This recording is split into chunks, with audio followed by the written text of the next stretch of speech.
Hola chicos, ¿qué tal? ¿Cómo estáis? Bueno, en el vídeo de hoy vamos a seguir resolviendo los problemas de selectividad, en este caso el examen de física, concretamente la convocatoria del 2023 de la Comunidad de Aragón, y vamos a comenzar con el ejercicio 5 de la convocatoria ordinaria.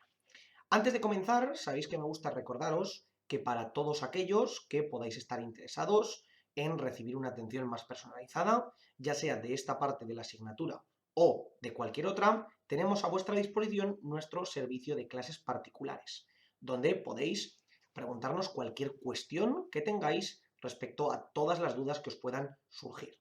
Así que para todos aquellos que estéis interesados, os dejo el correo en la descripción donde podéis comunicarnos con nosotros y tener una consulta. Una vez dicho esto, vamos a comenzar el ejercicio, el cual nos dice lo siguiente. Lo tenemos aquí abajo y nos dice: la siguiente ecuación describe un movimiento armónico simple de una masa de 2 kilos colgada de un muelle, donde la posición con respecto al tiempo es 5 por el seno de 14 pi t menos pi medios. Por tanto, nos dicen que A, con respecto al tiempo, será 5 por el seno de 14 pi por t menos pi medios.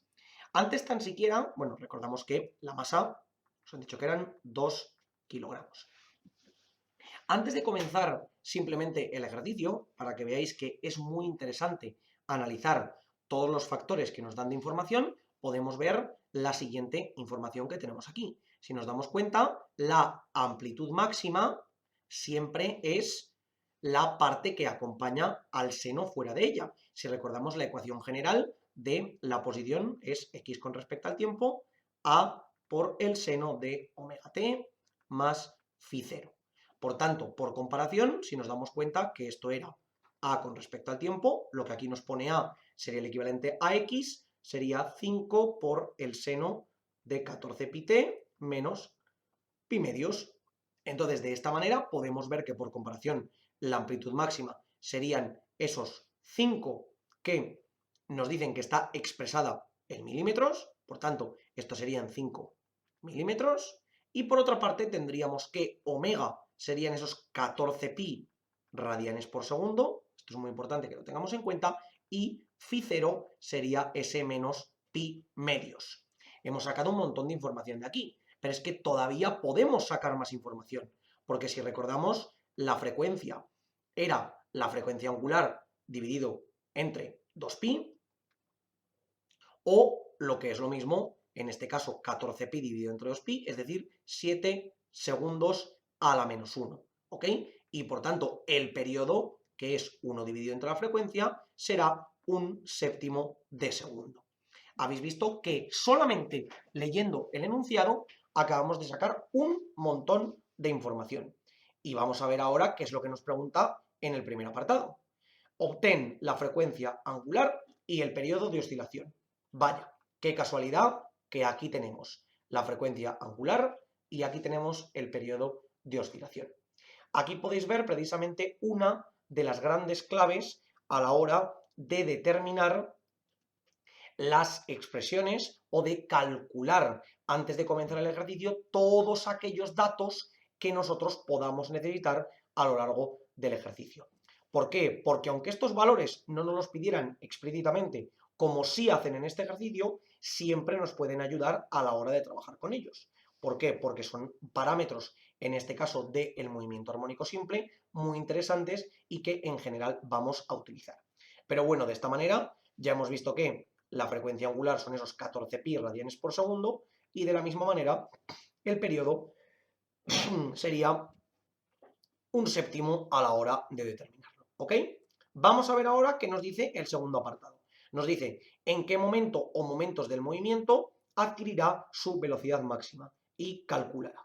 Bueno, para ello tenemos que recordar que la velocidad con respecto al tiempo no deja de ser más que la derivada de la posición con respecto del tiempo, o lo que es lo mismo, la derivada de ese a por el seno de omega t más phi 0 con respecto del tiempo, ¿de acuerdo? Por tanto, tendremos que derivar esta expresión con respecto del tiempo, que lo podemos hacer primero teóricamente. que si recordáis la derivada era a por omega por el coseno de omega t más phi 0.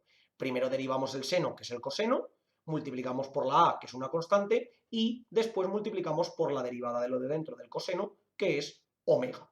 Y por tanto esto para nuestro ejercicio en concreto sería 5 por 14pi y por el coseno de 14pi menos pi medios, o lo que es lo mismo, 70pi por el coseno de 14pi menos pi medios. Esta sería nuestra velocidad.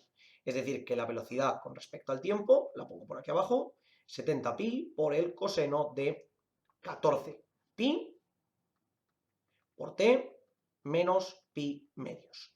Y ahora la siguiente pregunta que nos hace es ¿en qué momento o momentos el movimiento adquirirá su máxima velocidad? Bueno, pues ¿qué ocurre? Que aquí tenemos varias posibilidades. Cuando nos dicen velocidad máxima, entendemos que es aquel valor más grande que puede tener la velocidad. ¿Qué ocurre? Que la velocidad ya sabemos que puede ser grande positivamente o grande negativamente. Es decir, que en este caso la partícula vaya para arriba y por lo tanto tenga una velocidad positiva muy grande, o vaya para abajo y por lo tanto tenga una velocidad negativa muy grande. Como nos dicen el mayor valor, nosotros entendemos que es el valor positivo más grande que hay, ¿de acuerdo? Y por tanto nos daríamos cuenta de que la velocidad máxima sería, lógicamente, lo que acompaña al coseno. Porque si recordáis, el coseno es una función que va entre menos 1 y 1. Por tanto, el valor más grande que puede adquirir es 1. Es decir, que la velocidad máxima será 70pi, en este caso, milímetros por segundo, porque es las unidades en las que estamos trabajando. Y la pregunta es, ¿cuándo se va a cumplir esto? Pues precisamente cuando el coseno de todo este término sea igual a 1. Es decir, cuando el coseno de 14t menos, perdón, 14pi menos pi medios sea exactamente igual a 1. O lo que es lo mismo, ¿para qué ángulo concretamente se cumple que el coseno de algo es igual a 1? Pues cuando el ángulo interior es igual a 0. Es decir, cuando 14pi menos pi medios es igual a 0. Y a partir de aquí podemos despejar el primer momento para el cual se cumple esta condición. Es decir, 14pi tendría que ser igual a pi medios, este pi con este pi lo podemos anular y por tanto t sería, el 14 pasa dividiendo 1 entre 28 segundos. Es decir, cuando llevamos una 28ava parte de segundo, automáticamente la velocidad será máxima. Pero claro, ¿qué ocurre? Que como ya sabemos, el movimiento armónico simple es oscilatorio. Es decir, se repite de manera consecutiva a lo largo del tiempo. Y por tanto, esta condición de que el coseno igual a 1 se va a cumplir en múltiples ocasiones. ¿Cuándo sería la siguiente vez que se cumpliese? Pues sería cuando hubiésemos dado una vuelta completa a la circunferencia. Es decir, cuando 14pi menos pi medios fuese igual a 2pi, que sería la vuelta completa a la circunferencia.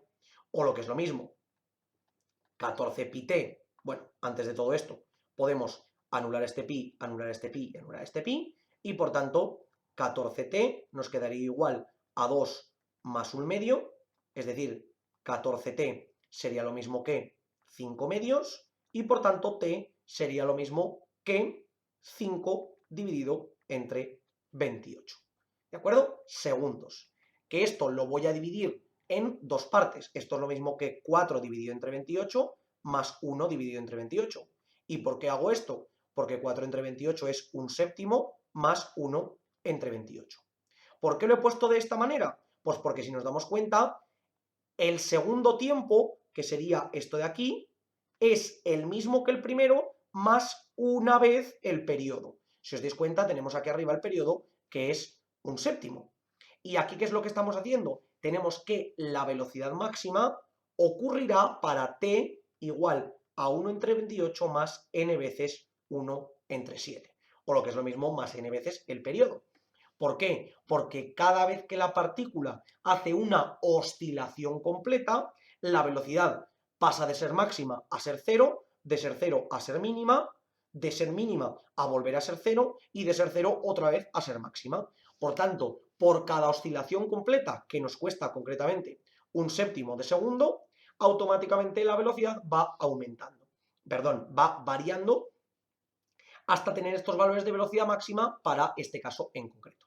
Es decir, para todo n que pertenezca a los números, en este caso enteros, porque podríamos ir tanto adelante como hacia atrás. Es verdad que hacia atrás temporalmente no tendría sentido, pero sí que es cierto que teóricamente, matemáticamente podría existir, ¿vale? Pero para todos aquellos casos que se diferencien en un séptimo o en el periodo entre sí, la velocidad, siempre que esté relacionada con ese 1 entre 28, va a ser máxima.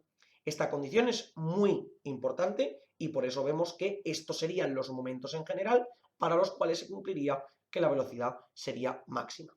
Podríais comprobarlo. Yo sustituyo n por cualquier valor, en general de los naturales, ¿vale? Aunque también os podría valer de los números enteros, pero en general de los naturales, 1, 2, 3, 4, así consecutivamente, y si yo introduzco ese tiempo en esta expresión, me voy a dar cuenta que el coseno va a ser exactamente igual a 1 y por tanto la velocidad va a ser máxima.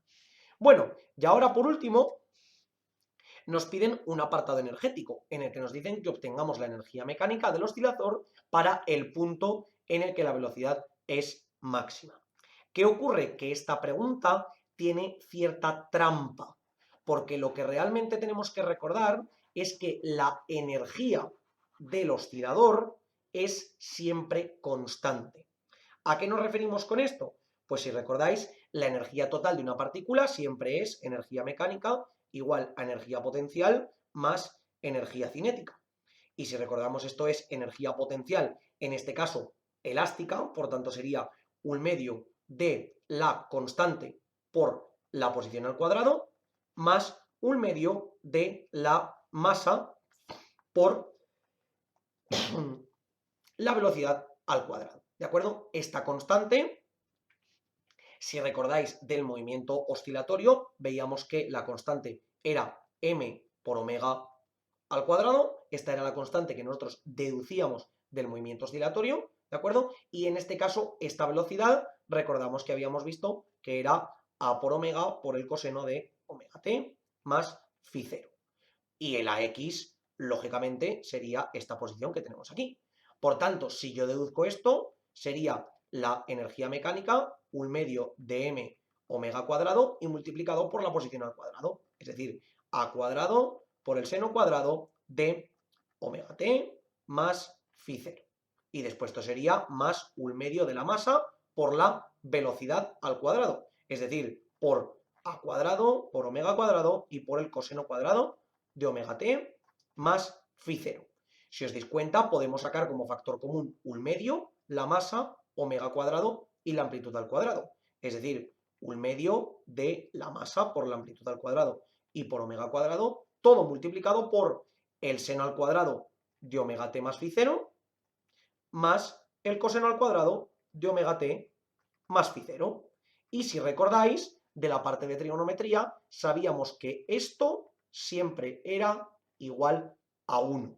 ¿Por qué? Porque es la relación fundamental de la trigonometría, donde veíamos que el seno cuadrado más el coseno cuadrado siempre era igual a 1. Por lo tanto, esto nos quedaría un medio de la masa por la amplitud al cuadrado y por omega al cuadrado, y esta sería la energía mecánica de nuestro sistema. Y aquí viene una parte muy importante. Como la energía mecánica no depende del tiempo, lo que nos están diciendo es que la energía mecánica es constante durante todo nuestro ejercicio. Es decir, que tal y como pone en el enunciado, la energía total cuando la velocidad sea máxima va a ser exactamente la misma que la que sería en cualquier otro momento. ¿Por qué? Porque cuando la parte energética cinética aumenta, es decir, cuando la velocidad es máxima, la parte potencial elástica se reduce a cero y viceversa. Pero la suma de las dos, que es la energía mecánica que nos marca aquí, siempre va a ser exactamente la misma. Por tanto, ahora calcularemos esta energía y habrá que tener en cuenta introducir los valores en el sistema internacional. Esto sería la masa, que son 2 kilos, por la amplitud, mucho cuidado, la amplitud son 5 por 10 a la menos 3 al cuadrado, ¿Por qué por 10 a la menos 3? Porque estos son milímetros y si no nos lo devolvería en unidades de fuera del sistema internacional. Omega sí que es 14pi elevado al cuadrado y todo dividido entre 2. Este 2 con este 2 automáticamente se nos anula y ahora nos quedaría 5 exponencial menos 3 al cuadrado, todo multiplicado por 14pi elevado al cuadrado. Y esto nos devolvería de manera aproximada 0,048 julios. Esta sería la energía mecánica de nuestro sistema. Lo que sí que podríamos decir que cambia, y de hecho es cierto que cambia, es la parte de la energía cinética y de la energía potencial. Pero sin embargo la energía mecánica se mantiene constante durante todo el movimiento, porque tal y como hemos visto, no depende del tiempo. Así que chicos, habéis visto que en este ejercicio realmente las preguntas que nos hacen son relativamente sencillas, sobre todo ese primer apartado donde podemos extraer toda la información únicamente del enunciado. En el segundo caso habíamos visto cómo determinar esos momentos para los cuales la velocidad es máxima y saber exactamente cuánta es esa velocidad. Y por último, esa componente energética constante independientemente de la velocidad que lleve nuestra partícula. Como siempre os digo, chicos, por favor, cualquier duda, cuestión o pregunta que tengáis, dejadlo en los comentarios y nosotros la intentaremos resolver. Por lo demás, muchísimas gracias por ver el vídeo, espero que os haya servido y que vaya bien.